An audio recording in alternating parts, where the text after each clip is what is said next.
6 yillik bepushtlik, 6 yillik dard.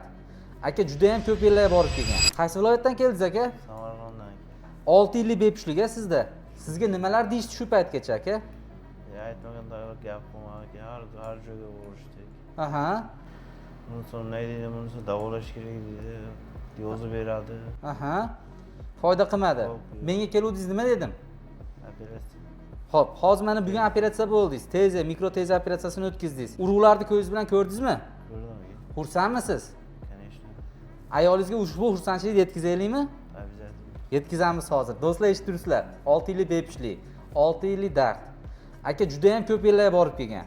Bizni klinikaga adashmasam 1 yil oldin bir kelgansiz, a? Yo'q, 2023-yil kelgansiz.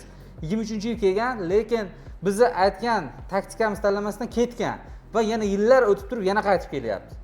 Qaytib kelib, ushbu operatsiyani endi o'tkazaman, chunki vaqtim ketdi, umrim ketdi deyapti. Ya'ni akada urug'da, eyakulyatda urug'lar 0 bo'lgan.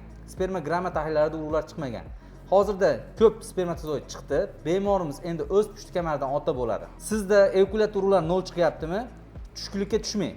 Buni sifatli yechimli qilishga harakat qiling. Direktdan yoki quyidagi nomerlar orqali menga murojaat qiling. Men siz har bitta savollaringizga javob berishga harakat qilaman.